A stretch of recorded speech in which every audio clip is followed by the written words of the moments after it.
തണലായി നിൽക്കുന്നിതച്ഛൻ നമ്മെ തളരാതെ കാക്കുന്നു ദൈവം. മാതാപിതാ ഗുരുദേവം, മാതാപിതാ ഗുരുദേവം, മാതാപിതാ ഗുരുദേവം, മാതാപിതാ ഗുരുദേവം.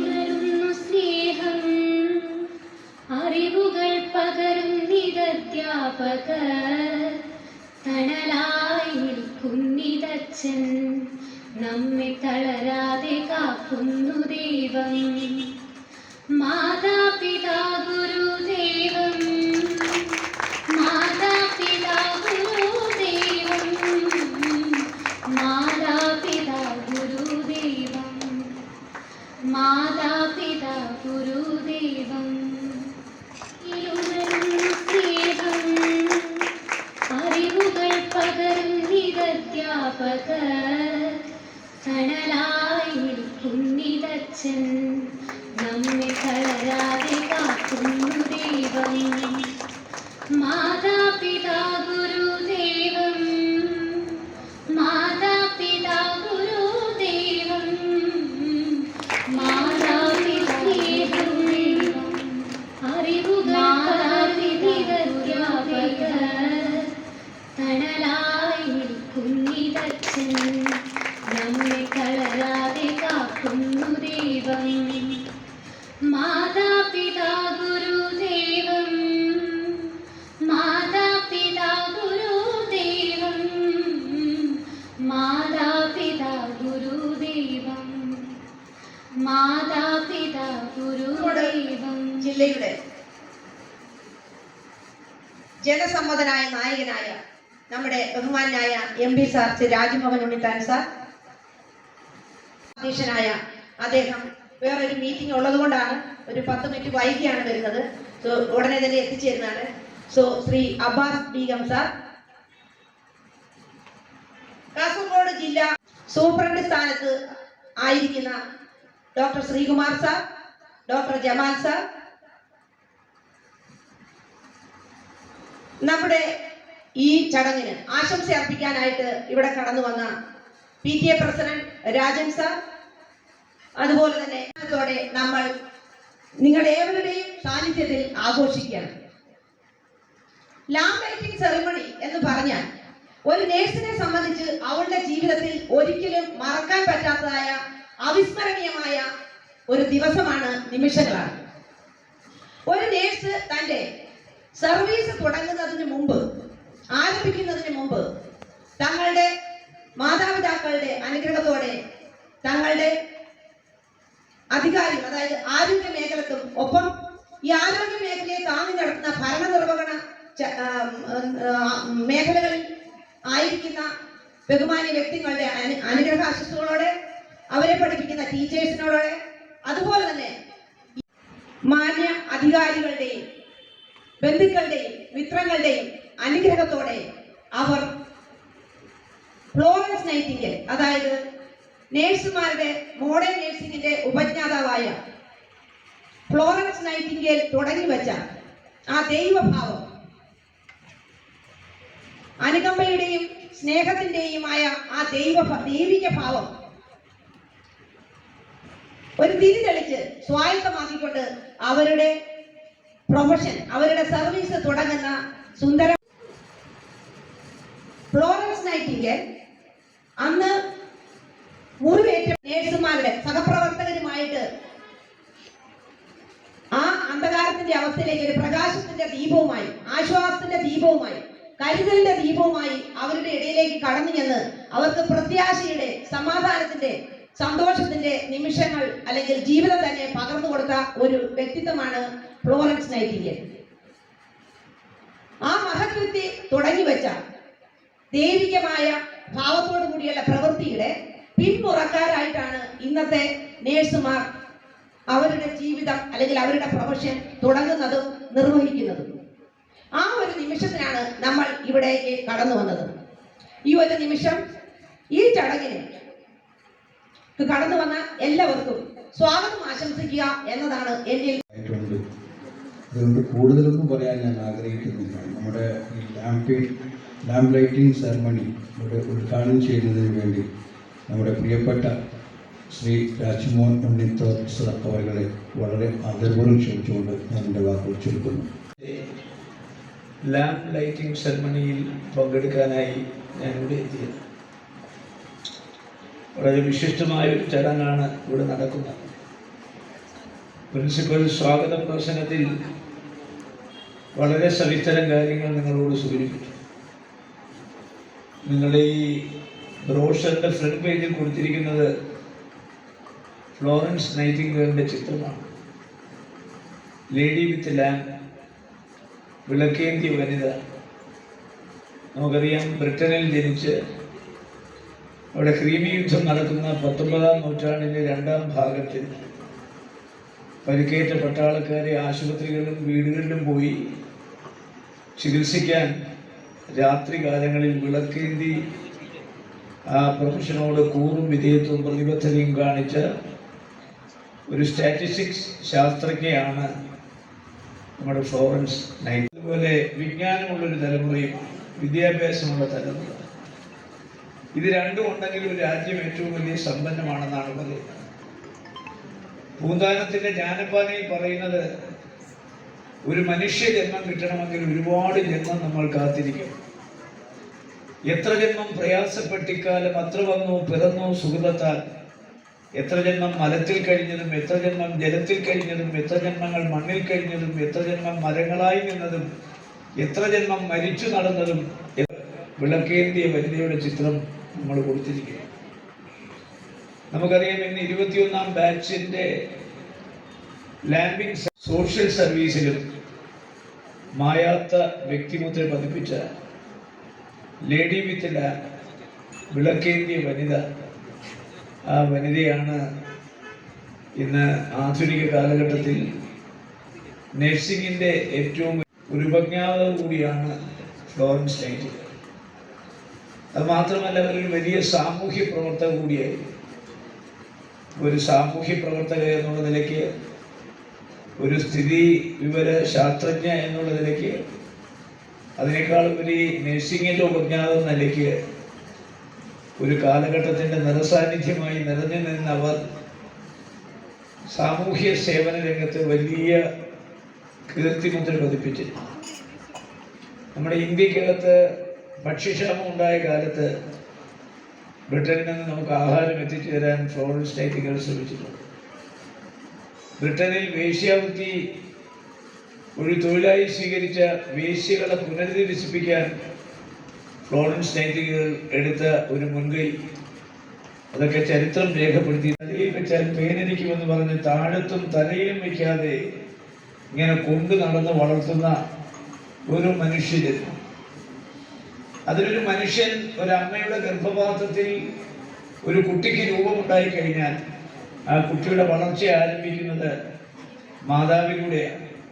അപ്പോൾ അവിടുന്ന് നമ്മുടെ ആരോഗ്യ കാര്യങ്ങളും ശ്രദ്ധയോടുകൂടിയാണ് നമ്മൾ ചെയ്യുന്നത്. അപ്പോൾ ഇതൊരു കൂട്ടായ പ്രവർത്തനമാണ്. ആരോഗ്യ പരിപാലനം എന്ന് പറയുന്നത് ഒരു കൂട്ടായ പ്രവർത്തനമാണ്. ഡോക്ടർമാർ, നഴ്സുമാർ, പാരാമെഡിക്കൽ സ്റ്റാഫ്, ആരോഗ്യ പ്രവർത്തകർ, അതുപോലെ തന്നെ അഡ്മിനിസ്ട്രേറ്റീവ് സ്റ്റാഫ്, ആ ആശുപത്രിയുമായി ബന്ധപ്പെട്ട് പ്രവർത്തിക്കുന്ന മറ്റ് ആംബുലൻസ് അടക്കമുള്ള മേഖലയിലെ മറ്റ് സ്റ്റാഫുകൾ, ഇവരൊക്കെ മനസ്സുകൊണ്ടും ശരീരം കൊണ്ടും ഒന്നായി ചിന്തിക്കുകയും പ്രവർത്തിക്കുകയും ചെയ്യുമ്പോഴാണ് ആരോഗ്യ മേഖല നമുക്ക് അറിയാം ജീവിതശൈലി രോഗങ്ങൾ വർദ്ധിക്കുന്നു. ആയുർവേദം പറയുന്നത് ഒരു മനുഷ്യൻ ജനിക്കുമ്പോൾ തന്നെ 3 രോഗങ്ങൾ അവൻ്റെ അന്തർലീനമാണ്: വാതം, പിത്തം, കഫം. ഈ 3 എണ്ണമാണ് പിന്നെ കൺവേർട്ട് ചെയ്ത് പല രോഗങ്ങളായി രൂപാന്തരപ്പെടുന്നത്. ശക്തി വർദ്ധിപ്പിക്കുകയും രോഗത്തെ നമ്മളെ കീഴ്പ്പെടുത്താതിരിക്കാൻ ശ്രമിക്കുകയൊക്കെ ചെയ്യുമ്പോൾ നമ്മൾ രോഗത്തിൽ നിന്ന് മുക്തി നേടുന്നു എന്നുള്ളതാണ് സത്യം. പഴയ കാലത്ത് നമുക്കറിയാം, ഓരോ മതത്തിലും അത് ഹെമറേജായി മാറും, പരാലിസിസ് വരും. അപ്പം നമ്മുടെ ജീവിതശൈലി രോഗങ്ങൾ ഒരുപാടുണ്ട്. ആ ജീവിതശൈലി രോഗങ്ങൾ കരളിനെ ബാധിക്കുന്നുണ്ട്, കിഡ്നിയെ ബാധിക്കുന്നുണ്ട്, ഹൃദയത്തെ ബാധിക്കുന്നുണ്ട്. പിന്നെ നമ്മുടെ ആഹാരം, സകല രോഗങ്ങളും ആരംഭിക്കുന്നത് സകല ആഹാരങ്ങൾ നമ്മൾ കഴിക്കുന്ന ഊർജ്ജത്തിൽ നിന്നാണ്. ഉദരത്തിലേക്ക് മേടിക്കുന്ന കണ്ടാമിനേറ്റഡ് വാട്ടർ, അതുപോലെ തന്നെ മായം ചേർത്ത ഫുഡുകൾ, ഇതെല്ലാം ഓരോ തരത്തിലുള്ള രോഗങ്ങൾ. ഇപ്പൊ സ്ത്രീകളടക്കം ആരും ഒന്നും ജോലി ചെയ്യുന്നില്ല, പുരുഷന്മാർ ജോലി ചെയ്യുന്നില്ല, പാടശേഖരങ്ങൾ തരിശുഭൂമിയായി കിടക്കുന്നു, ജീവിതം ഒരു പുതിയ ശൈലിയിലേക്ക് വന്നിരിക്കുന്നു. അപ്പൊ ജീവിത ശൈലി രോഗങ്ങൾ ഓരോന്നോരോന്നായി നമ്മളെ ബാധിച്ചുകൊണ്ടിരിക്കുന്നു. പ്രഷർ ഒരു ജീവിതശൈലി രോഗമാണ്, ഷുഗർ ഒരു ജീവിതശൈലി രോഗമാണ്.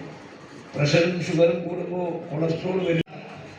അന്യ സംസ്ഥാനങ്ങളെ ആശ്രയിച്ച് ജീവിക്കുന്ന ഒരു കൺസ്യൂമർ സ്റ്റേറ്റാക്കി കേരളത്തെ മാറ്റിയെടുത്തത് വഴി നമ്മുടെ ശരീരത്തിന് വേണ്ടുന്ന പണികളൊന്നുമില്ല.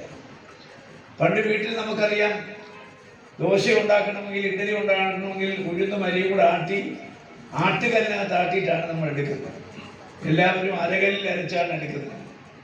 മാത്രമല്ല, സ്ത്രീകൾ രാവിലെ മുറ്റം തൂക്കും, പുരുഷന്മാർ പാടത്തേക്ക് ഇറങ്ങും, പറമ്പിലേക്ക് ഇറങ്ങും. അവരൊക്കെ യാതൊരു വിധമായ എക്സസൈസും ഇല്ലാതെ നമ്മുടെ ശരീരത്തിൽ കുമിഞ്ഞു കൂടുന്ന കൊളസ്ട്രോളുകൾ അധ്വാനത്തിലൂടെ വേപ്പറൈസ് ചെയ്യുന്ന ഒരു കാലമുണ്ടായിരുന്നു. ശരീരങ്ങളെ വിന്യസിപ്പിക്കുന്ന രീതിയിലുള്ള കാര്യങ്ങളാണ്. പഴയ കാലത്ത് നമുക്കറിയാം, നമ്മളെല്ലാം ഒരു കാർഷിക രാജ്യമായ ഇന്ത്യയിൽ കൃഷിവൃത്തി ലഭ്യപ്പെട്ടാണ്. ഒരു സെന്റ് ഭൂമി പോലും തരിശായില്ലാത്ത കാലം. നമ്മുടെ വീട്ടിൽ തന്നെ നമുക്ക് ആവശ്യമായ സസ്യങ്ങൾ, പുഷ്പങ്ങൾ, ഇതെല്ലാം നമ്മുടെ സമൂഹത്തെ രോഗം വന്നു കഴിഞ്ഞ് ദീർഘകാലം ജീവിക്കുവാൻ ആവശ്യമായ സംവിധാനം ചെയ്യുന്നത് ആരോഗ്യ പ്രവർത്തകരാണ്, നഴ്സുമാര്. അതുപോലെ കോവിഡ് മഹാമാരി വന്നപ്പോൾ 1ഉം 2ഉം വ്യാപന കാലത്ത് ഒരാൾ പോലും മരിക്കാത്തൊരു ജില്ലയാണ് കാസർഗോഡ്. പക്ഷെ 19 ആളുകൾ മരിച്ച ജില്ലയാണ്. 2 ഗർഭിണികൾ ആംബുലൻസിൽ കിടന്ന് മരിച്ചു. ഞാനിവിടെ MP ആയതിനു ശേഷം ഞാൻ ശ്രദ്ധിച്ചിട്ടുണ്ട്, കാസർഗോഡ് ജില്ലയിലെ ഉത്തരവാദിത്തപ്പെട്ട ആരോഗ്യ മേഖലയിൽ പ്രവർത്തിക്കുന്ന ആളുകൾ ഇവിടെയുണ്ട്. നമുക്ക് ഒരുപാട് പ്രൈമറി ഹെൽത്ത് സെന്റർ ഉണ്ട്. പ്രൈമറി ഹെൽത്ത് സെന്റർ ജോലി എന്താണെന്ന് ഞാൻ ഉയർത്തിയിട്ടുണ്ട്. കമ്മ്യൂണിറ്റി ഹെൽത്ത് സെന്റർ ഉണ്ട്, താലൂക്ക് ആശുപത്രിയുണ്ട്, ജനറൽ ആശുപത്രിയുണ്ട്. അതുകൂടാതെ തന്നെ നമുക്ക് ഉക്കിനടുക്കയിൽ വേണമെങ്കിൽ ഒരു മെഡിക്കൽ കോളേജ് ഉണ്ടെന്ന് പറയാം.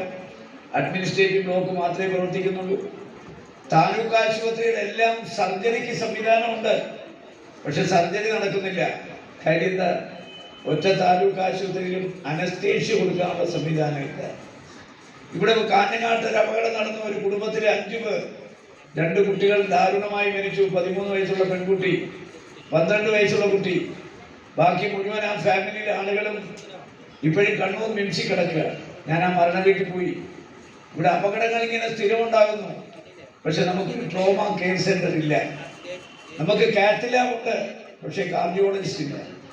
കാസർഗോഡ് ഏത് ആശുപത്രിയിൽ എന്ത് രോഗത്തിന് ചെന്നാലും ആവശ്യമായ ചികിത്സ തരാനുള്ള സംവിധാനങ്ങളില്ല. നിങ്ങൾ റെഫർ ചെയ്യാം. എങ്ങോട്ട് വേണം റെഫർ ചെയ്യാൻ? മംഗലാപുരം വേണോ? പരിയാരം വേണോ? കണ്ണൂർ വേണോ? കോഴിക്കോട്ടേക്ക് വേണോ? ഈ റെഫറൽ ആശുപത്രിയിൽ നിന്ന് എല്ലാവരെയും റെഫർ ചെയ്യുമ്പോൾ മംഗലാപുരത്തേക്ക് റെഫർ ചെയ്താൽ മതി. അതാണ് ഞാൻ പറഞ്ഞത്, കോവിഡ് മഹാമാരിയുടെ കാലത്ത് ഒറ്റയാൾ പോലും ഇവിടെ മരിച്ചില്ല. 1897 ബ്രിട്ടീഷുകാർ ഇന്ത്യ ഭരിക്കുമ്പോൾ ഒരു എപ്പിഡമിക് ആക്ട് ഉണ്ടാക്കി.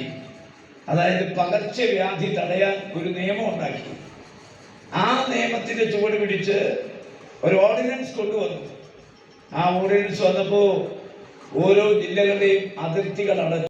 മസ്കുലർ അട്രോഫി ഒരു ഇഞ്ചക്ഷന് 18 കോടിയാണ്. ആ 18 കോടിയുടെ ഇഞ്ചക്ഷൻ ഇറക്കുമതി ചെയ്താൽ അതിന്റെ GST മാത്രം 20 ലക്ഷമാണ്. അപ്പൊ മാരകമായ പല രോഗങ്ങളും, അതുപോലെ കിടപ്പ് രോഗികൾ, അതുപോലെ ഡയാലിസിസ് നടത്തേണ്ട രോഗികൾ, ഇവരൊക്കെ മരണം കാത്തുകെട്ടി കഴിയുന്നവരാണ്. തൂക്കിക്കൊല്ലാൻ വിധിച്ചാൽ, രാഷ്ട്രപതിക്ക് ദയാഹർജി കൊടുത്താൽ, ആ ദയാഹർജി തള്ളിയാൽ തൂക്ക് കയറ് കഴുത്തിൽ വീഴുന്ന ദിവസം കാത്തിരിക്കുന്ന ആ കൊലക്കേസിലെ പ്രതികളെ പോലെയാണ് പല രോഗികളും. കാരണം ഡയാലിസിസ് ചെയ്യാൻ നിവൃത്തിയില്ല, ഹൃദയത്തിന് ചികിത്സിക്കാൻ നിവൃത്തിയില്ല, പണമില്ല. അപ്പൊ എന്താ ചെയ്യുന്നത്? വീട്ടുകാരെ പ്രയാസപ്പെടുത്താതിരിക്കാൻ, മക്കളെ പ്രയാസപ്പെടുത്താതിരിക്കാൻ, ഉള്ള കിടപ്പാടം വിറ്റു തുലയ്ക്കാതിരിക്കാൻ, ആ കുടുംബത്തെ അനാഥമാക്കാതിരിക്കാൻ, അപ്പൊ അവർ സ്വയം ചികിത്സ വേണ്ടെന്ന് വെച്ച് മരണത്തിന് കീഴടങ്ങുന്ന ഒരു ദയനീയമായ കാഴ്ചയാണ് നമ്മൾ കാണുന്നത്. 165 കോടി രൂപ കേന്ദ്ര ഗവൺമെന്റ് സംസ്ഥാന ഗവൺമെന്റ്, കേന്ദ്ര ഏജൻസി, സംസ്ഥാന agency, CSR, corporate social responsibility fund, ഇതെല്ലാം കൂടെ ചെലവാക്കിയെങ്കിലേ നമ്മുടെ കാസർഗോഡിന്റെ പിന്നോക്കാവസ്ഥ മാറും. അതിൽ പ്രഭാകരൻ കമ്മീഷൻ അടിവരയിട്ട് പറഞ്ഞൊരു കാര്യമുണ്ട്, ആരോഗ്യ മേഖലയിലെ പിന്നോക്കാവസ്ഥ. ആ ആരോഗ്യ മേഖലയിലെ പിന്നോക്കാവസ്ഥ മാറണമെങ്കിൽ 2688.66 കോടി രൂപ ചെലവാക്കണം. ആരോഗ്യ മേഖലയിൽ പ്രഭാകരൻ കമ്മീഷൻ റിപ്പോർട്ട് വന്നു, കാസർഗോഡ് പാക്കേജ് എന്ന് പറയുന്ന ഒരു പാക്കേജ് ഉണ്ടാക്കി. പക്ഷെ ആരോഗ്യ മേഖലയിലെ പിന്നോക്കാവസ്ഥ അനസ്യൂതം, അഭംഗുരം തുടരുന്നു. ഈ എൻഡോസൾഫാനെ കുറിച്ച് ഒരുപാട് വിവാദങ്ങളുണ്ട് ഇവിടെ. ആ വിവാദങ്ങൾക്ക് അറുതി വരുത്തണമെങ്കിൽ സമഗ്രമായ ഗവേഷണങ്ങൾ നടക്കണം, പഠനങ്ങൾ നടക്കണം. ഗവേഷണങ്ങളും പഠനങ്ങളും മാത്രം പോരാ, അവർക്ക് ആവശ്യമായ ചികിത്സ കിട്ടണം. അപ്പൊ ചികിത്സ കിട്ടണമെങ്കിൽ പഠനങ്ങളും ഗവേഷണങ്ങളും നടക്കുന്ന ഒരു സ്ഥാപനം വേണം. അങ്ങനെ ഒരു സ്ഥാപനം നമ്മുടെ രാജ്യത്ത് all India institute of medical science മാത്രമേ ഉള്ളൂ. ആ എയിംസ് കാസർഗോഡ് എന്തെങ്കിലും വന്നെങ്കിലേ ആരോഗ്യ മേഖലയിലെ പ്രശ്നങ്ങൾക്ക് പരിഹാരം കാണും. ശ്രീ ഉമ്മൻചാണ്ടി കേരളത്തിന്റെ മുഖ്യമന്ത്രി ആയിരിക്കുമ്പോൾ ഈ കാസർഗോഡിന്റെ പിന്നോക്കാവസ്ഥയെ കുറിച്ച് പഠിക്കാൻ പ്രഭാകരൻ കമ്മീഷനെ വെച്ചു. കമ്മീഷൻ റിപ്പോർട്ട് വന്നു, കേരളത്തിലെ 14 ജില്ലകളിൽ ഏറ്റവും പിന്നോക്കമാണ് കാസർഗോഡ്. കാസർഗോഡ് നിന്ന് കണ്ണൂർ പോകാൻ പറ്റില്ല, കണ്ണൂരിൽ നിന്ന് അങ്ങോട്ട് കോഴിക്കോട് പോകാൻ പറ്റില്ല, വയനാട്ടിൽ നിന്ന് കോഴിക്കോട് വരാൻ പറ്റില്ല. ഈ ഓർഡിനൻസ് വഴി ജില്ലയുടെ അതിർത്തികൾ അടച്ചപ്പോൾ തുടർ ചികിത്സ കിട്ടേണ്ട ആളുകൾക്ക് തലപ്പാടി കടന്ന് മംഗലാപുരത്ത് പോകാൻ പറ്റാത്തതുകൊണ്ടാണ് 19 പേർ ഇവിടെ മരിച്ചത്. 2 പേർ ആംബുലൻസിൽ കിടന്ന് പ്രസവിച്ചു. കാര്യം പ്രസവം ഇവിടുന്ന് അങ്ങോട്ട് റെഫർ ചെയ്തു, പോകാൻ പറ്റിയില്ല, അതിർത്തി അടച്ചു, പ്രസവ വേദന മുറുകി, ആംബുലൻസിൽ കിടന്ന് പ്രസവിച്ചു. അപ്പോ 19 പേർ മരിച്ചത് തുടർ ചികിത്സ കിട്ടാത്തത് കൊണ്ടാണ്. 2 പേർ മരിച്ചത് നമുക്കറിയാം, ആംബുലൻസിൽ കിടന്ന് മരിച്ചതും അതുകൊണ്ടാണ്. 6727 എൻഡോസൾഫാന്റെ വിക്ടിംസ് ഉള്ള ഒരു ജില്ലയാണ്. അവരുടെ ചികിത്സ മൊത്തം മംഗലാപുരത്താണ്. അവർക്കൊന്നും അവിടെ പോയി ചികിത്സിക്കണമെങ്കിൽ വാഹനം കൊടുക്കണം, അവർക്ക് ആഹാരം കഴിക്കാനുള്ള സമയത്ത് ഇതെല്ലാം ചെയ്യാൻ പറഞ്ഞിട്ടുണ്ട്, സുപ്രീം കോടതി തന്നെ പറഞ്ഞിട്ടുണ്ട്. പക്ഷെ അതൊക്കെ കിട്ടാത്തതുകൊണ്ട് ഈ രോഗികളൊക്കെ, പിന്നെ പാൻഡമിക് ഡിസീസുകൾ, പകർച്ചവ്യാധികൾ, ആ പകർച്ചവ്യാധികൾ വരാതിരിക്കാനുള്ള മുൻകരുതലുകൾ ആരോഗ്യ പ്രവർത്തകരാണ് വീടുകളിൽ പോയി ജനങ്ങളെ ബോധവൽക്കരിക്കുകയും ആ ബോധവൽക്കരണത്തിലൂടെ അവരെ കാര്യങ്ങൾ ശരിക്ക് പറഞ്ഞ് മനസ്സിലാക്കി അവർക്ക് ഒരു രോഗപ്രതിരോധം കൊടുക്കാനുള്ള കാര്യങ്ങൾ ചെയ്യണം. മനുഷ്യന്റെ ആരോഗ്യം സംരക്ഷിക്കാൻ ചെലവാക്കുന്ന പണം, ആ പണത്തിന് ഒരു കണക്ക് പറയാൻ പാടില്ല. മനുഷ്യന് ആരോഗ്യമുള്ള പൗരന്മാരെ സൃഷ്ടിക്കാൻ എത്ര കോടി ബഡ്ജറ്റ് ചെലവാക്കിയാലും അതൊരിക്കലും നമുക്ക് ഒരു നഷ്ടമായി തീരുകയില്ല. അപ്പോൾ നമുക്ക് ഉപഭോഗ വസ്തുക്കൾ ഒരുപാട് ആവശ്യമുണ്ട്. ഇപ്പോൾ നമ്മുടെ കോവിഡ് മഹാമാരിയുടെ കാലത്ത് ഞാൻ DMOയ്ക്ക് 60 ലക്ഷം രൂപ കൊടുത്തു. എന്തിനാ കൊടുത്തത്? ഡോക്ടർമാർക്ക് PPE കിറ്റ് വാങ്ങാൻ, N95 മാസ്ക് വാങ്ങാൻ, സാനിറ്റൈസർ വാങ്ങാൻ, അതുപോലെ തന്നെ ഓക്സിമീറ്റർ വാങ്ങാൻ. പിന്നെ നമ്മുടെ ശരീരത്തിലെ ഓക്സിജന്റെ അളവ് കുറയുന്ന ഒരു മെഷീനുണ്ട്, മൾട്ടി പാരാ മോണിറ്റർ, ഒരെണ്ണത്തിന് 1 ലക്ഷം രൂപയാണ്. അതുപോലെ പരിയാരം മെഡിക്കൽ കോളേജിന് 60 ലക്ഷം രൂപ കൊടുത്തു ആ കാലത്ത്. എന്തിനാണ്? അവിടെ നമ്മുടെ ആളുകൾക്ക് ശ്വാസം മുട്ടൽ വന്ന് വെന്റിലേറ്ററിന്റെ സഹായമില്ലാതെ ആളുകൾ കോവിഡ് മഹാമാരിയുടെ കാലത്ത് മരിച്ചപ്പോൾ 5 വെന്റിലേറ്റർ 12 ലക്ഷം രൂപ വെച്ച് 60 ലക്ഷത്തിന് അവിടെ വാങ്ങിച്ചു കൊടുത്തു. അപ്പോൾ ഉപകരണങ്ങൾ, ഉപഭോഗ വസ്തുക്കൾ അത് വേണം. ഭൗതികമായ മൂലധനം വർദ്ധിപ്പിക്കണം, മാൻ പവർ അതിനനുസരിച്ച് കൂട്ടണം. 140 കോടി ജനങ്ങളുള്ള നമ്മുടെ ഭാരതത്തിൽ ആ 140 കോടി ജനങ്ങളെ പരിപാലിക്കാൻ ആവശ്യമായ, ആരോഗ്യം സംരക്ഷിക്കാൻ ആവശ്യമായ ആരോഗ്യ പ്രവർത്തകർ, ഡോക്ടർമാർ, നഴ്സുമാർ, പാരാമെഡിക്കൽ സ്റ്റാഫ്, അതുപോലെ തന്നെ ആരോഗ്യ പ്രവർത്തകർ കാണിച്ച ആ ആത്മാർത്ഥത നിങ്ങളും കൈമുതലാക്കി മാറ്റണം എന്ന് പറഞ്ഞുകൊണ്ട് ഇന്ന് ഇവിടെ നടക്കുന്ന ഈ ചടങ്ങ് നിങ്ങളുടെ എല്ലാ അനുവാദത്തോടെ, അനുഗ്രഹത്തോടെ ഞാൻ ഔപചാരികമായി ഉദ്ഘാടനം ചെയ്യുന്നു. 10 മണിക്കാണ് ഈ യോഗം പറഞ്ഞിരുന്നത്, 11:30 ആയി. ഇപ്പോൾ എൻ്റെ എല്ലാ പരിപാടികളും ഇനി അങ്ങോട്ട് ഷെഡ്യൂൾ തെറ്റി പോകുന്നതുകൊണ്ട് അധ്യക്ഷ വേദിയിൽ ഈ വിഷയത്തെക്കുറിച്ച് ആധികാരികമായി സംസാരിക്കാൻ അറിവുള്ള വിജ്ഞാനമുള്ള ഒരുപാട് മഹത് വ്യക്തികളുണ്ട്. അവരുടെയൊക്കെ പ്രസംഗം കേൾക്കണമെന്ന് എനിക്ക് അദമ്യമായ ആഗ്രഹമുണ്ടെങ്കിലും സമയപരിമിതി എന്നെ അനുവദിക്കുന്നില്ല. അതുകൊണ്ട് നിങ്ങൾക്ക് എല്ലാവർക്കും ഒരു ന്യൂ ഇയർ ആശംസ കൂടി നേർന്നുകൊണ്ട് ഈ ചടങ്ങ് ഔപചാരികമായി ഉദ്ഘാടനം ചെയ്യുന്നു. ഞാനിതിന് ശേഷം വേദി നിങ്ങൾ തിരഞ്ഞെടുത്തിരിക്കുന്നത് ഏറ്റവും മഹത്വമായ ഒരു ഉണ്ടെന്നാണ് ഷാൻഡി മേഡം പറഞ്ഞത്. അതിപ്പോൾ ഏത് വിഭാഗമായാലും ഇനി നിങ്ങൾ ചെയ്യാൻ പോകുന്നത് മഹത്തര ഒരു കാലഘട്ടത്തിൽ നമ്മൾ വീടുകളിൽ പുറത്തിറങ്ങാൻ പോലും ഭയപ്പെടുന്ന ഒരു അവസ്ഥ നമ്മുടെ നാട്ടിലുണ്ടായിരുന്നു. ഒരു വെഹിക്കിൾ പോലും നമ്മുടെ റോഡിൽ കൂടി പോയിരുന്നില്ല, ഒരു ട്രെയിൻ പോലും നമ്മുടെ ഉണ്ടായിരുന്നില്ല, ഒരു ഫ്ലൈറ്റ് പോലും പോയിരുന്നില്ല. എത്രത്തോളം ഭയത്തോടെയാണ് ആളുകൾ ഉണ്ടായതെന്ന് വെച്ചാൽ സ്വന്തം മകനെ വീട്ടിൽ വന്നപ്പം വീട്ടിലേക്ക് കയറ്റാൻ അവർ വീട് തുറക്കാൻ ബെല്ലടിക്കുമ്പോൾ വാതിൽ തുറക്കാൻ പേടിയാവുന്ന രൂപത്തിലുള്ള അവസ്ഥ നമ്മുടെ നാട്ടിലുണ്ടായിരുന്നു. അതിനെ നമ്മൾ ആ COVID-19 നമ്മൾ തോൽപ്പിച്ചത് വാക്സിനേഷൻ നടത്തിയും ഇത്തരം പ്രവർത്തനങ്ങൾ നടത്തിയാണ്. ആ രീതി സമൂഹത്തിലുള്ള പ്രതിരോധ പ്രവർത്തനങ്ങളിൽ നിങ്ങൾ പങ്കാളികളാവണം. നിങ്ങൾക്ക് എല്ലാവിധ ആശംസകളും നടന്നുകൊണ്ടുണ്ട്.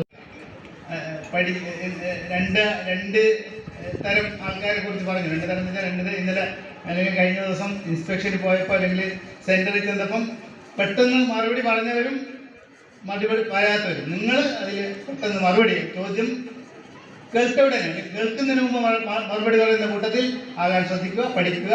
നമ്മളെ സംബന്ധിച്ചിടത്തോളം നമ്മൾ ഒരു ചികിത്സാ രംഗത്ത് പ്രൊഫഷനിൽ ഒരു പടി കൂടി നഴ്സിംഗ് പ്രൊഫഷനിൽ ഒരു പടി കൂടി മുൻപന്തിയിൽ നിൽക്കുന്ന ആൾക്കാരാണ് നിങ്ങൾ. കാരണം നിങ്ങൾ പ്രതിരോധ പ്രവർത്തനങ്ങൾ ചെയ്യുന്ന ആൾക്കാരാണ്. നമ്മുടെ ഫീൽഡിൽ പോയി കമ്മ്യൂണിറ്റിയിൽ പോയി പ്രവർത്തിക്കേണ്ട ആൾക്കാരാണ്. അപ്പോൾ അത് ഒരു രോഗം വരാതെ നോക്കുക എന്നുള്ളതാണ് നമ്മളെ സംബന്ധിച്ചിടത്തോളം ഇമ്പോർട്ടൻറ്റ്. രോഗം വന്നതിന് ശേഷം ചികിത്സിക്കുന്നതിലുപരി അത് വരാതെ നോക്കുക. നമുക്കറിയാം നമ്മളിപ്പോൾ കോവിഡിനേക്കാളാണ് അവിടെ മറുപടി പറയാറ്. അതൊരു നമുക്കറിയാം. ഇന്നൊരു ഇൻ്റർവ്യൂ വിളിച്ചാൽ ഏതൊരു പോസ്റ്റിലേക്കും നമ്മളിപ്പോൾ അവിടെ ഏത് പോസ്റ്റിലേക്കും ലാബ് ടെക്നീഷ്യൻ ആവട്ടെ, ഫാർമസിസ്റ്റ് ആവട്ടെ, ഏത് പോസ്റ്റാണെങ്കിലും നൂറുകണക്കിന് ആയിരക്കണക്കിന് അപേക്ഷകരാണ് അല്ലെങ്കിൽ ഉദ്യോഗാർത്ഥികളാണ് ഇൻ്റർവ്യൂ അറ്റൻഡ് ചെയ്യാൻ. അപ്പോൾ ഇവിടെ കൃത്യമായൊരു കുറവ് ഉണ്ട് എന്നാണ് അത് കാണിക്കുന്നത്. കാരണം ഒരു ഇൻ്റർവ്യൂ വിളിച്ചു പോലും ആളെ കിട്ടുന്നില്ല എന്ന് പറയുമ്പോൾ അതാണ് നേരത്തെ RCH ഓഫീസർ പറഞ്ഞത്. നിങ്ങൾ പഠിച്ച് പാസ്സാവാൻ വെയിറ്റ് ചെയ്തുകൊണ്ടിരിക്കുകയാണ് ഇവിടുത്തെ നമ്മുടെ. കൂടുതൽ പറയേണ്ടതില്ലല്ലോ. നമ്മുടെ ഇപ്പോൾ ഒരു 34-35 വർഷത്തോളം സർവീസായി. ഈ കാലഘട്ടത്തിൽ നമുക്ക് നമ്മുടെ വർക്കിനെ കുറിച്ച് എന്താണെന്നും സമൂഹത്തിന് എന്തൊക്കെ സേവനം കൊടുത്തിട്ടുണ്ട് എന്നുള്ളതും നമ്മുടെ ഒരുപാട് കഷ്ടപ്പാടുകളും എല്ലാം നമ്മുടെ ആളുകൾ HR ഉള്ള കാലഘട്ടത്തിലും ഇല്ലാത്ത കാലഘട്ടത്തിലും ഒക്കെ വർക്ക് ചെയ്ത് ഒരുപോലെ സമൂഹത്തിന് സേവനം കൊടുത്ത ഒരു വ്യക്തിയും കൂടിയാണ് ഞാൻ എന്ന അഭിമാനത്തോടെ ഞാൻ പറയുന്നു. ഇപ്പം നമ്മുടെ കുട്ടികളെ ഇപ്പം ഇവിടെ വന്നപ്പം മാഡം പറഞ്ഞു 3 തരത്തിലുള്ള ആൾക്കാരുണ്ട് എന്നൊക്കെ പറഞ്ഞു. അത് ആയിരിക്കാം. എങ്കിലും നിങ്ങൾ ഇപ്പം വന്നതിൽ എല്ലാവരും ജോലി ആഗ്രഹിച്ച് വന്നവരാണെങ്കിലും കൂടി നമ്മളെ ഏറ്റവും നല്ലൊരു ജോലിയിലാണ് നമ്മളിപ്പം എത്തിയിരിക്കുന്നത്. RMN-CHA എന്ന് പറയും. നമ്മൾ റീപ്രൊഡക്റ്റീവ് സാറ് ഉണ്ണിത്താൻ സാറ് നേരത്തെ പ്രസംഗത്തിൽ പറഞ്ഞിട്ടുണ്ടായിരുന്നു. ഒരു ഗർഭിണിയായി കഴിഞ്ഞാൽ അല്ലെങ്കിൽ ഒരു കുട്ടി കല്യാണം കഴിച്ച് നമ്മുടെ ഏരിയയിൽ കൊണ്ടുവന്നാൽ ഇപ്പൊ അത് ആയുഷ്മാൻ ആരോഗ്യ മന്ത്രിയായി. ഇപ്പൊ നമ്മുടെ വർക്കുകളും അതുപോലെ തന്നെ ഉത്തരവാദിത്വങ്ങളും ഒരുപാട് കൂടിയ ഒരു കാലഘട്ടമാണ് ഇത്. ഇപ്പം മാഡം നേരത്തെ പറഞ്ഞു നമ്മുടെ ആയുഷ്മാൻ ആരോഗ്യ മന്ദിരത്തില് ഒരുപാട് മരുന്നുകളും പഴയ കാലഘട്ടങ്ങളിൽ മരുന്നുകളൊന്നും തന്നെ ഒരു ജനങ്ങൾ ചോദിച്ചാൽ നമുക്ക് കൊടുക്കാനുണ്ടായിരുന്നില്ല. പക്ഷെ ഇന്നത്തെ കാലഘട്ടത്തിൽ അതല്ല. സർക്കാരിന് മനസ്സിലായി ആയുഷ്മാൻ ആരോഗ്യ മന്ദിരത്തിൽ ജൂനിയർ പബ്ലിക് ഹെൽത്ത് നേഴ്സ് മുഖാന്തരം അതിൽ താഴെയുള്ള ജൂനിയർ HI പിന്നെ MLSP അതുപോലെ തന്നെ ആശമാര് ഇവരൊക്കെ കൂടി ആ ഒരു ആയുഷ്മാൻ ആരോഗ്യ മന്ദിർ ഒരു ആശുപത്രിക്ക് മേലെ ആക്കിയെടുക്കാനും അവിടെയുള്ള ജനങ്ങൾക്ക് വളരെയധികം സേവനങ്ങൾ താല്പര്യം അതിനോടാണെങ്കിൽ അച്ഛനും അമ്മയും അതിന് നമ്മൾ മുതിർന്നേ പറ്റും. അങ്ങനെ ഞാൻ ഒരു ദിവസം കാസർഗോഡ് ജില്ലയിലേ വന്നിട്ടുണ്ടായിരുന്നില്ല. ഒരു ദിവസം ഞാൻ ട്രെയിൻ കയറി കാസർഗോഡ് വിളിച്ചു, കോളേജ് പരതി കുടിച്ചു, ഉച്ചിപ്പാടായി പരിചയപ്പെട്ടു. ശ്യാമള മേഡാണ്. അപ്പോൾ എൻ്റെ നാട്ടുകാരിയാണ്. പിന്നീട് ഞങ്ങൾ നല്ല അങ്ങോട്ടും ഇങ്ങോട്ടും കാര്യങ്ങളൊക്കെ പറഞ്ഞു, എല്ലാ കാര്യങ്ങൾക്കും പറഞ്ഞു വന്നു. അവസാനം അപേക്ഷ കൊടുത്തു. കുട്ടികളൊക്കെ വണ്ടിയെടുത്തപ്പോൾ എൻ്റെ കുട്ടി സീറ്റ് കിട്ടിയില്ല എന്നുള്ള ഒരു സങ്കടം. അന്നേരം സ്വാഭാവികമായി ഈ ഇരിക്കുന്ന അച്ഛനമ്മമാർ എല്ലാവർക്കും ഒരു വേദന ഉണ്ടാവും. എൻ്റെ കുട്ടി ആഗ്രഹിച്ചൊരു കോഴ്സ്, പക്ഷെ പ്രൈവറ്റ് കോഴ്സ് കൊടുക്കുന്നുണ്ട്. പക്ഷെ പ്രൈവറ്റ് കോഴ്സ് കൊടുത്തു കഴിഞ്ഞാലും നമ്മൾ അതിൻ്റെതായ ഒരു ഭാഗവേദന ഉണ്ടാവുമല്ലോ. എങ്കിലും ഒരു ദിവസം നമ്മുടെ പ്രിൻസിപ്പാളായ ഈ ശ്യാമള മേഡം വിളിച്ചു പറഞ്ഞു, ഒരാളൊക്കെ നാളെ കുട്ടിയുടെ ഒരു സർട്ടിഫിക്കറ്റ് എത്തിക്കാൻ കഴിയുമെങ്കിൽ ഒരു സീറ്റ് കിട്ടാൻ സ്ഥാപിക്കുക. പിന്നെ ആലോചിച്ചില്ല. ഞാൻ വാട്ടർ അതോറിറ്റിയിലാണ് വർക്ക് ചെയ്തത്. ഡ്യൂട്ടി സമയത്ത് തന്നെ ഞാൻ എക്സിനെ വിളിച്ച് കാര്യങ്ങൾ രാജ്യപ്പോൾ തന്നെ പറഞ്ഞു. അന്ന് വൈകുന്നേരം ആകുമ്പോഴൊക്കെ സർട്ടിഫിക്കറ്റാക്കി വൈകുന്നേരം 6 മണിക്ക് ഞാൻ കാസർഗോഡ് എത്തി. ഞാൻ സമർപ്പിച്ചു അപേക്ഷ. അടുത്ത ദിവസം സെലക്ഷൻ കിട്ടി. അങ്ങനെയാണ് ആ കോഴ്സ്. പിന്നീടാണ് അതിൽ നിന്ന് ഓരോരോ കാര്യങ്ങൾ ഇന്റർവ്യൂ കാർഡ് വന്നു. എനിക്ക് മാത്രം ഇന്റർവ്യൂ കാർഡ് വന്നില്ല. അപ്പം അത്യാവശ്യം എന്ന് വെച്ചാൽ അന്നത്തെ കാലത്ത് അത്യാവശ്യത്തിൽ കൂടുതൽ കുറച്ച് മാർക്ക് എനിക്ക് ഉണ്ടായിരുന്നു. 10ാം ക്ലാസ് യോഗ്യതയായിരുന്നു അന്ന്. പക്ഷേ എനിക്ക് കാർഡ് വന്നില്ല. അപ്പം ഞാൻ വിചാരിച്ചത് എന്താ കാർഡ് വരാത്തത്, ഇത്രക്കാലം മാർക്ക് എനിക്ക് കൂടുതലുണ്ടല്ലോ എന്ന് ഞാൻ അന്വേഷിച്ചപ്പോഴത്തേക്കുള്ള കാരണം അന്നേരം 18 വയസ്സ് തികയണമായിരുന്നു ഈ കോഴ്സ് നമ്മൾ എലിജിബിൾ ആവാൻ വേണ്ടിയിട്ട്. അങ്ങനെ എനിക്ക് ആ ബാച്ച്, അതായത് 1987 ഇവിടുത്തെ ഫസ്റ്റ് ബാച്ച് തുടങ്ങിയിരിക്കുന്നത്. ആ ബാച്ചിലേക്ക് എനിക്ക് അഡ്മിഷൻ കിട്ടിയില്ല. അതേ സമയത്ത് തന്നെ ആ വർഷം കഴിഞ്ഞ് 1987 വീണ്ടും തൃശ്ശൂരിലേക്ക് അപ്ലിക്കേഷൻ വിളിച്ചു. അപ്പം ഞാൻ കൊടുത്തു. അവിടുത്തെ കാസർഗോഡ് ജില്ലയിൽ ഫസ്റ്റ് റാങ്കിൽ എനിക്ക് കിട്ടി. അങ്ങനെയാണ് ഞാൻ ഈ കോഴ്സിന് ജോയിൻ ചെയ്തത്. പക്ഷെ ഭാഗ്യമെന്ന് പറയട്ടെ, ഇവിടെ പഠിച്ച 1987 ബാച്ചുകാരും ഞങ്ങളും ഒന്നിച്ചാണ് പാസ് ഔട്ട് ആയത്. പാസ് ഔട്ട് ആയെന്ന് മാത്രമല്ല, നമ്മൾ കോഴ്സ് സർട്ടിഫിക്കറ്റ്, അതായത് ഒരു ഡിസംബർ 20 1987 ഞങ്ങൾ സർട്ടിഫൈ ചെയ്തത്. ഡിസംബർ 20 സത്യം പറഞ്ഞാൽ 1987 ഡിസംബർ നടത്താൻ വേണ്ടി പോകുന്നത്. അതുപോലെ തന്നെ ഒരു പുതിയൊരു ശ്രമത്തിലേക്കുള്ള ഒരു കടമ്പയാണ് ഇന്ന് ഈ പറയുന്ന ലാമ്പ് ലൈറ്റിങ്ങിലൂടെ നിങ്ങൾ നേടിയെടുക്കുന്നത്. അതിൽ നമ്മൾ ഈ ഒരു പ്രൊഫഷനിലേക്ക് വരുമ്പോൾ തന്നെ നമ്മൾ മെയിനായിട്ട്, എസ്പെഷ്യലി നഴ്സിംഗ് പ്രൊഫഷൻ അല്ല, ഏത് ഒരു കാറ്റഗറിയിലേക്ക് വരുമ്പോഴും നമ്മൾ മെയിനായിട്ട് 4 കാര്യങ്ങളാണ് ചെയ്യേണ്ടത്. നിങ്ങൾക്ക് അതിനകത്ത് ആദ്യമായിട്ട് ഒരു എയിം ഉണ്ടായിരിക്കണം. ലക്ഷ്യബോധത്തോടു കൂടി മാത്രം നമ്മൾ പ്രവർത്തിക്കുക. ലക്ഷ്യബോധം ഇല്ലെങ്കിൽ നമ്മൾ എങ്ങനെയോ പിന്നെ എത്തിപ്പെടുന്ന ഒരു നൗകയായി മാറും. അതുകൊണ്ട് നമ്മൾ ലക്ഷ്യബോധത്തിലൂടെ പ്രവർത്തിക്കുക. അതുപോലെ തന്നെ ഹാർഡ് വർക്കിംഗ്. അതിനെ sun, you should work hard and you should brighten the sun. നിങ്ങൾ ഒരു സൂര്യനെ പോലെ പ്രകാശിക്കണമെങ്കിൽ സൂര്യനെ പോലെ കത്തിജ്വലിക്കണം എന്ന് പറഞ്ഞാൽ അത്രയും നിങ്ങൾ ഹാർഡ് വർക്ക് ചെയ്ത് കഴിഞ്ഞാൽ മാത്രമേ നിങ്ങൾക്ക് നല്ലൊരു ഭാവി ഉണ്ടാവുള്ളൂ. കാരണം എന്താ വെച്ചാൽ ഇതിനിപ്പോൾ നടക്കാൻ പോകുന്ന ഒരുപാട് കോമ്പറ്റീഷൻ ഫീൽഡാണ്. നമ്മൾ എത്ര കണ്ട് നമുക്ക് നോളജ് ഉണ്ടോ, നമുക്കറിയാം ആയുധമാണ് വിദ്യ, ഒരു ആയുധമാണ്. ആ ആയുധം നമ്മുടെ കയ്യിലുണ്ടെങ്കിൽ മാത്രമേ നമുക്ക് ഇന്നത്തെ ഈ ലോകത്ത് പിടിച്ചു നിൽക്കാൻ വേണ്ടി പറ്റുകയുള്ളൂ. അതുപോലെ തന്നെ ഒരു ക്യൂരിയോസിറ്റി, ഒരു കോഴ്സാണ് വിദ്യാഭ്യാസം കോഴ്സ്. നല്ല മാർക്ക് വാങ്ങി ഇതിന് അഡ്മിഷൻ കിട്ടിയിരിക്കുന്നത് ഒരു വലിയ കാര്യം തന്നെയാണ്. കാരണം ഒരുപാട് കോഴ്സുകൾ കഴിഞ്ഞ് ജോലിയില്ലാതെ വിഷമിക്കുന്ന ഒരു കാലഘട്ടമാണിത്. അപ്പോൾ നിങ്ങൾ തിരഞ്ഞെടുക്കുന്ന ഒരു പ്രൊഫഷണൽ കോഴ്സ് ഏതായാലും നിങ്ങൾക്ക് ഈ കോഴ്സിൽ അഡ്മിഷൻ ലഭിച്ചതിന് എല്ലാവർക്കും എൻ്റെ അഭിനന്ദനം അറിയിക്കുകയാണ്. എനിക്ക് പറയാനുള്ളത്, നിങ്ങൾ ഈ പഠിക്കുന്ന കാലഘട്ടം മാക്സിമം യൂട്ടിലൈസ് ചെയ്യുക. നന്നായി പഠിക്കാനും അതുപോലെ നല്ല നോളജ് സമ്പാദിക്കാനും നിങ്ങൾ പരിശ്രമിക്കേണ്ടതാണ്. നിങ്ങളുടെ സീനിയേഴ്സൊക്കെ ആണെങ്കിലും ഒരുപാട് ഡ്യൂട്ടിക്ക് വരുമ്പോൾ അവർക്ക് ഒരു നല്ല നോളജുള്ള കുട്ടികളാണ്. അതുപോലെ തന്നെ പ്രാക്ടിക്കൽ നോളജും കൂടി നിങ്ങൾ കരസ്ഥമാക്കണം. അതുപോലെ തന്നെ നിങ്ങൾ നിരന്തരം ഹോസ്പിറ്റലുകളായാലും ഫീൽഡിലായാലും രോഗികളും പൊതുസമൂഹവുമായി ബന്ധപ്പെടുന്ന ആൾക്കാരാണ്. നിങ്ങളുടെ മുന്നിൽ വരുന്ന ആൾക്കാർക്ക് നിങ്ങൾക്ക് എന്ത് സഹായം ചെയ്തു കൊടുക്കാൻ പറ്റുമെന്ന് നിങ്ങൾക്ക് എപ്പോഴും ഒരു ഇതുണ്ടാവണം. അവസരം ഒരുക്കി തന്ന നമ്മുടെ കാസർഗോഡ് JPHN ട്രെയിനിങ് സ്കൂളിലെ പ്രിൻസിപ്പൽ TG മാഡത്തിന് ഈ അവസരത്തിൽ ഞാൻ നന്ദി അറിയിക്കുകയാണ്.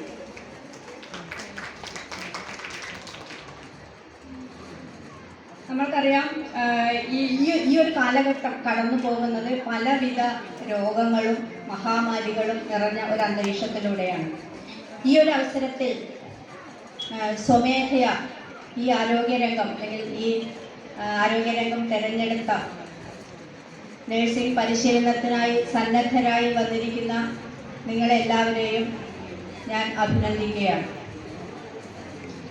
ഗവൺമെൻറ് സ്ഥാപനത്തിൽ പഠിക്കാൻ ഒരുപാട് പേര് ആഗ്രഹിക്കുന്നുണ്ട്.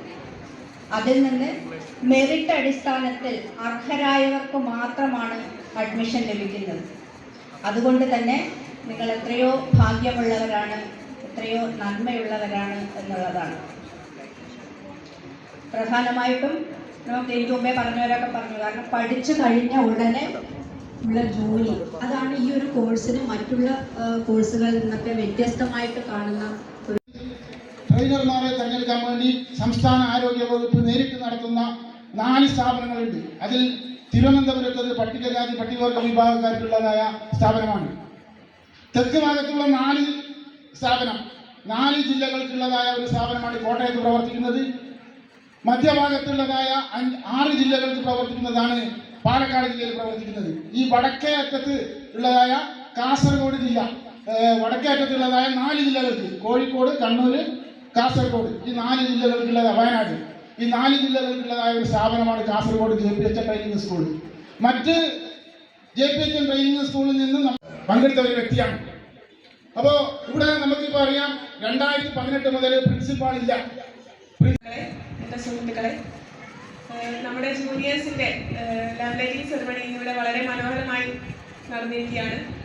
അവരുടെ ജീവിതത്തിൽ, അവരുടെ കരിയറിൽ ഏറ്റവും മികച്ച രീതിയിലുള്ള ഒരു മെമ്മറീസ് സമ്മാനിക്കുന്ന ഒന്നാണ് ലാമിനേറ്റിംഗ് സെറിമണി എന്ന് പറയുന്നത്. അവർക്ക് ഉള്ള പ്രാക്ടീസിങ്ങിലായാലും അവരുടെ ഭാവിയിലുള്ള ജോലി സമയത്തായാലും അവർക്ക് ഇന്നിവിടെ തെളിച്ച ദീപം പോലെ പ്രകാശിക്കാനും സമൂഹത്തിനായാലും എല്ലാവർക്കും നല്ല രീതിയിൽ സേവനം ചെയ്യാനും സാധിക്കട്ടെ എന്ന് ആശംസിക്കുകയാണ്. രാജ്മോഹൻ ഉണ്ണിത്താൻ സർ, പരിപാടിക്ക് ആശംസ അർപ്പിച്ച മഹത് വ്യക്തികളെ, പുഞ്ചിരിക്കുന്ന മുഖവുമായി സ്നേഹത്തിന്റെ ചിറകുകൾ വിരിച്ച് ഭൂമിയിലേക്ക് ഇറങ്ങി വന്നു. ലോകം അവനെ ഇങ്ങനെ വിളിച്ചു. നന്ദി പറയുന്നു. അടുത്തായി നമ്മുടെ ഈ 21 ജില്ലയിൽ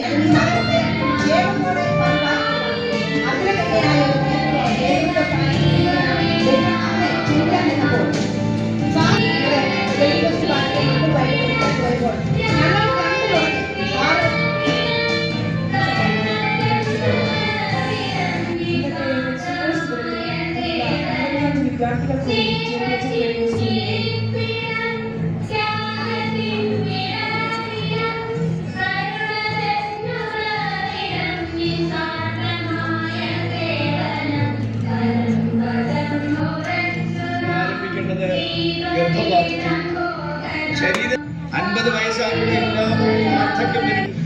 വാർദ്ധക്യം ഒരവസ്ഥയാണ്. വാർദ്ധക്യത്തിൽ നിന്ന് വരുമ്പോൾ 50 വയസ്സ് കഴിയുമ്പോൾ രോഗപ്രതിരോധം കുറയും. പ്രായഭേദമനുസരിച്ച് അവർക്ക് ആവശ്യമായ പരിചരണവും സേവനവും സ്വായത്തമാക്കിയ അറിവുകൾ പ്രവർത്തിയിൽ കൊണ്ടുവരാനായുള്ള തുടക്കം കുറിക്കലാണ് ഇവർ കൈകൾ നേടുന്ന ദീപത്തിൽ നിന്നും ആരംഭിക്കുന്നത്. ഒരുപാട് മക്കളെ വളർത്തി ആരോഗ്യ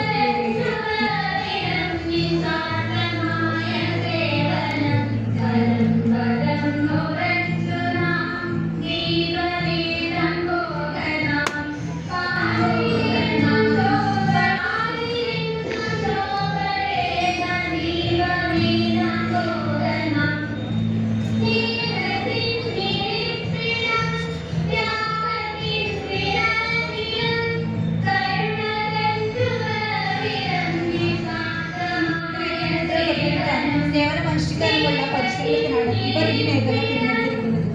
സമൂഹത്തിലെ അന്ധകാരത്തെ അകറ്റി സേവനമാകുന്ന പ്രകാശത്തിന്റെ ദീപങ്ങളാണ് ഇന്നിവർ പ്രഭാഷണമായി സ്വാഗതം ചെയ്യുന്നു.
ക്വാളിറ്റി TMT സ്റ്റീൽ ബാറായ മിനാർ TMT സ്റ്റീൽ ബാർ ഉപയോഗിച്ചാൽ പിന്നെ ഏത് ആകാശം മുട്ടുന്ന ബിൽഡിംഗും കരുത്തോടെ കാലങ്ങളോളം നിലനിൽക്കും. വിശ്വാസത്തിന്റെ കാതൽ, കരുത്തിന്റെ കാവൽ.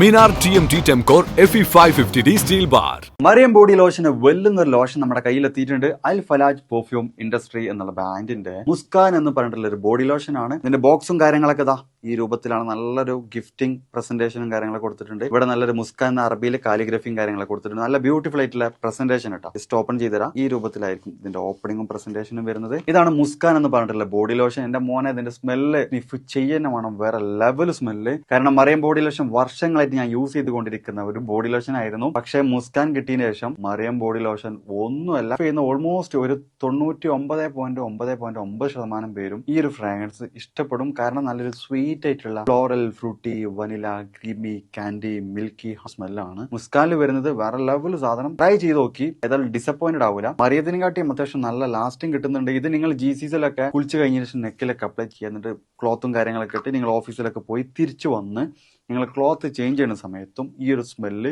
GCCയിൽ ഫീഡ്ബാക്ക് കിട്ടിയിട്ടുണ്ടെന്ന് അവർ പറഞ്ഞിട്ടുണ്ട്. പിന്നെ അവർ മെയിനായിട്ട് ചെയ്യുന്നത് ഹോൾസെയിലാണ്. ആർക്കെങ്കിലും ബൾക്കായിട്ട് ഹോൾസെയിൽ വേണമെന്നുണ്ടെങ്കിൽ താഴെ കൊടുത്ത് നമ്മളെ കോൺടാക്ട് ചെയ്തോളി. അവർ കാര്യങ്ങളൊക്കെ അറേഞ്ച് ചെയ്യും. ഇനി നാട്ടിലോട്ട് ആർക്കെങ്കിലും ഹോൾസെയിലായിട്ട് വേണമെന്നുണ്ടെങ്കിൽ അതിനെ അവരെ കോൺടാക്ട് ചെയ്തോളി. പിന്നെ പെർഫ്യൂമൊക്കെ ആർക്കെങ്കിലും മാനുഫാക്ചർ ചെയ്യണമെന്നുണ്ടെങ്കിൽ അതുപോലെ പ്രൈവറ്റ് ലാബിലും കാര്യങ്ങളൊക്കെ ചെയ്യണമെന്നുണ്ടെങ്കിൽ ഇവരെ കോൺടാക്ട് ചെയ്യുക. ഏതായാലും താഴെ ഡിസ്ക്രിപ്ഷനിൽ അവരുടെ കംപ്ലീറ്റ് ഡീറ്റെയിൽസ് ഞാൻ കൊടുക്കുന്നുണ്ട്. ഈ സാധനം നിങ്ങൾ ഓർഡർ ചെയ്തോളി. ഓൾ ഓവർ UAE അവരുടെ ഡെലിവറിയും കാര്യങ്ങളൊക്കെ ചെയ്തിടും.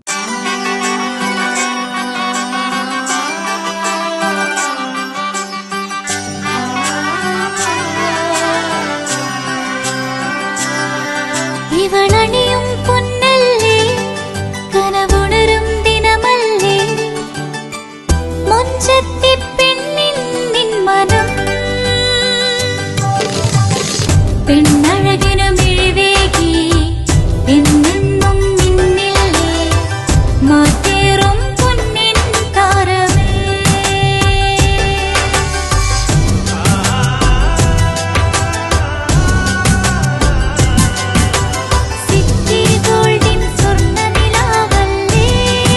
City Gold and Diamonds, Kerala and Karnataka, the glow of purity.